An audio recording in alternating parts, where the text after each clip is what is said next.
Witam serdecznie na kanale kuchniamagdy.pl. Dzisiaj upieczemy pyszny chlebek drożdżowy bez wyrabiania. Ale mówiąc upieczemy, mam na myśli, że zrobi to mój mąż.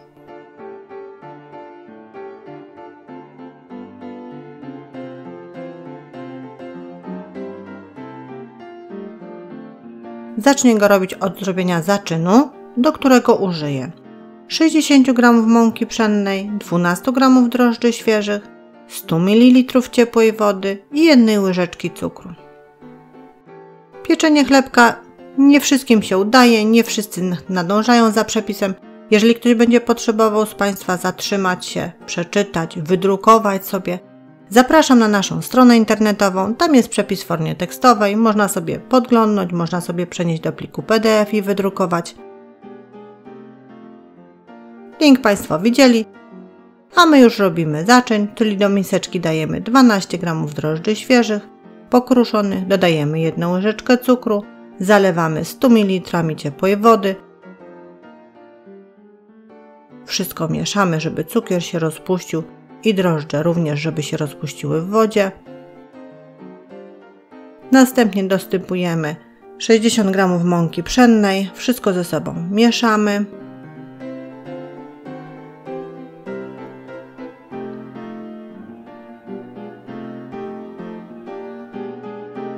Jak wszystko się dobrze połączy, miseczkę przykrywamy folią spożywczą i zostawiamy na 15 minut w ciepłe miejsce, żeby zaczyn zaczął pracować.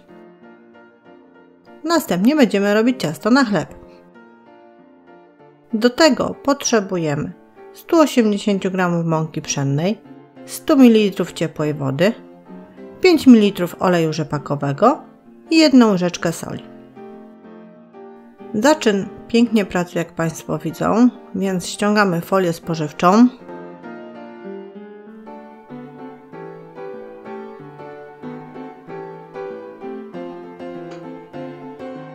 Dolewamy 100 ml ciepłej wody i mieszamy. Ciepłej wody to znaczy, że woda musi mieć między 30 a 35 stopni Celsjusza. Teraz dodajemy 180 g mąki pszennej, 1 łyżeczkę soli i znowu wszystko ze sobą dobrze mieszamy.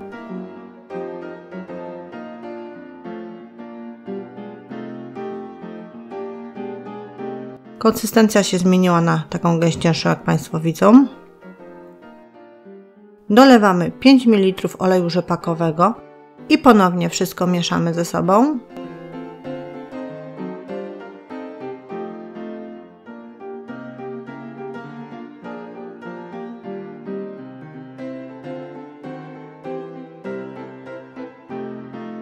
Po dokładnym wymieszaniu wszystkiego miseczkę ponownie przykrywamy folią spożywczą lub nakrywamy ściereczką i odstawiamy w ciepłe miejsce, tym razem już na godzinę, do podwojenia objętości. U nas podwajanie objętości zajęło około 50 minut, no bo to zależy od różnych warunków. Wobec tego ściągamy folię spożywczą. Blat obsypujemy mąką. I nasze ciasto z miseczki przekładamy na ten blat, ale robimy to za pomocą łopatki albo szpatułki do wyrabiania ciasta, bo jak Państwo widzą, ciasto jest mocno klejące. I teraz tą szpatułką będziemy zawijać boki ciasta do środka.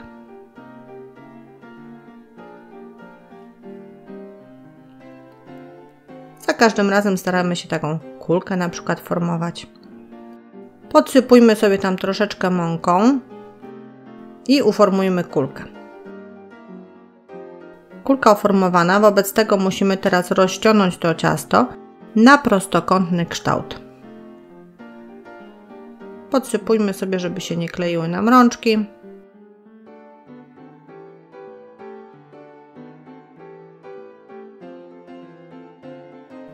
Kształt już przygotowany, taki prostokątny. Wobec tego będziemy go zwijać po długim boku w rulon. Możemy to paluszkami, możemy za pomocą szpatułki, jak Państwu lepiej.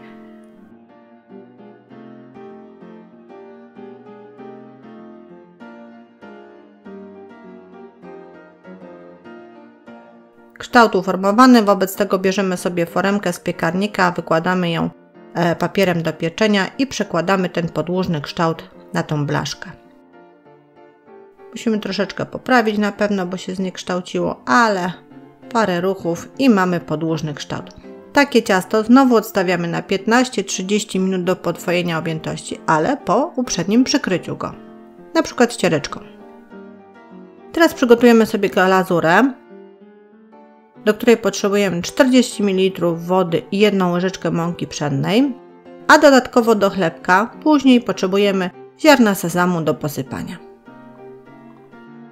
Do miseczki wsypujemy 1 łyżeczkę mąki pszennej, zalewamy 40 ml wody, wszystko dobrze mieszamy, żeby mąka rozpuściła się w wodzie.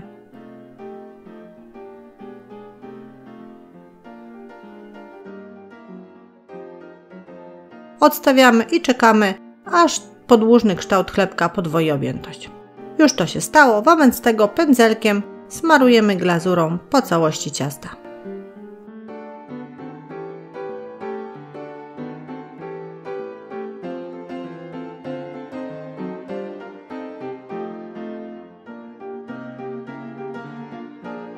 Zanim ciasto wstawimy do piekarnika, musimy jeszcze chlebek naciąć wzdłuż po długim moku ostrym nożem, albo na przykład żyletką, jeżeli Państwo mają taką. Zapobiegnie to niekontrolowanemu pęknięciu ciasta w trakcie pieczenia. I jeszcze posypmy ciasto sezamem z wierzchu.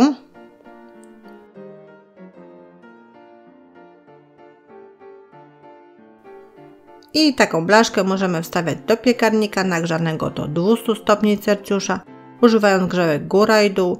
Chlebek pieczemy tak około 30 minut.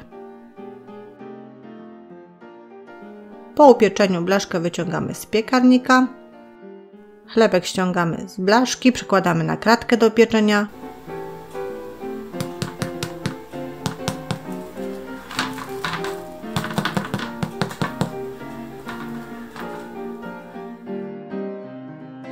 Możemy go wystudzić, chociaż nie wiem, czy Państwo wytrzymają na tyle.